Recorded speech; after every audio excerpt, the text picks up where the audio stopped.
முதலமைச்சர்லாம் பேசுவார். அவர் எவ்வளவு பயந்துட்டு இருக்காருங்கிறது அவருடைய செயல்பாட்டிலே தெரியுது.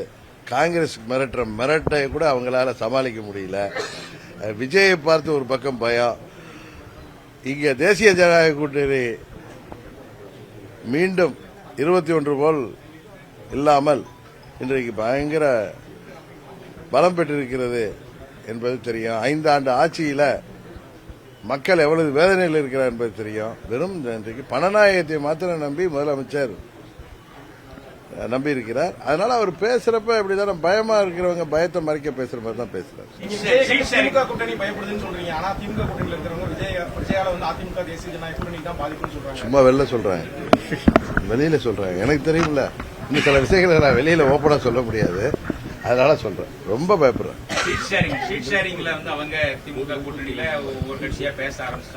ஆமா, இந்திய தேசிய முஸ்லீம் லீக் தலைவர்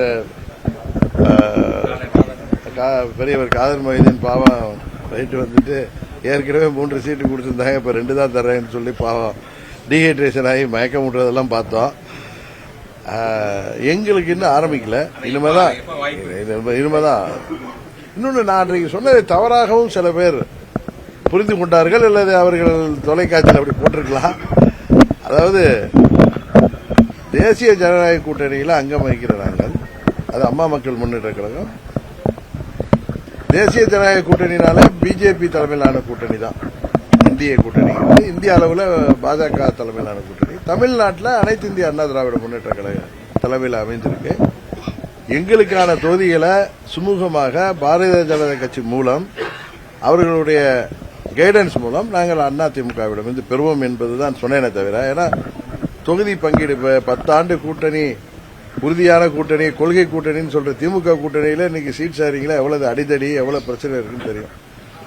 அதே போன்ற எந்த ஒரு பிரச்சனையும் வராமல் சுமூகமாக எங்கள் கூட்டணியில தொகுதி பங்கீடு நடைபெற்று நாங்கள் வெற்றியை நோக்கி செல்ல வேண்டும் என்பதற்காக நான் எப்படி தேர்தலில் போட்டியிட வேண்டாம் என்று முடிவெடுத்தோம், அதுபோல சுமூகமான அந்த நிலையை எட்டப்பட வேண்டும் என்பதற்காகத்தான் நான் பாரதிய ஜனதா கட்சியோட கைடன்ஸோட எங்கள் கட்சிக்கு தேவையான சீட்டுகள் பெறுவேன் என்று சொன்ன, வேற எந்த ஒரு மனமாச்சரியம் எல்லாம் இல்ல. இரட்டை இலக்கத்தில் தொகுதிகள் பெறுவதற்கான வாய்ப்புகள் இருக்குதா? ராஜ்யசபா எம்பி நான் கேட்கல, நான் சொல்லிட்டேன், நான் கேட்கவில்லை அப்படின்னு பல முறை சொல்லிட்டேன். உங்களுக்கு தெரியும், நியூஸ் 18 அது வந்திருக்கு. இன்னொன்னு கொஞ்சம் பொறுத்துருங்களேன், வெகு விரைவில் கௌரவமான தொகுதிகள்ல, அதாவது நியாயமான தொகுதிகளை எங்களுக்கு தகுதியான வேட்பாளர்களுக்கு நீங்கள் எல்லாம் பாராட்டுகின்ற அளவுக்கு, தேர்தல் நேரத்தில் வரப்ப சார் சரியா கரெக்டா தான் வாங்கியிருக்கீங்கன்னு சொல்லுகிற அளவுக்கு, கரெக்டா தான் கொடுத்திருக்காங்கன்னு சொல்லுகிற அளவுக்கு நாங்கள் தேர்தலில் போட்டியிட்டு மாபெரும் வெற்றி பெற்று சட்டமன்றத்திற்கு அம்மா மக்கள் முன்னேற்ற கழகத்தை சேர்ந்த வேட்பாளர்கள் சட்டமன்ற உறுப்பினர்களாக வெற்றி பெறுவார்கள்.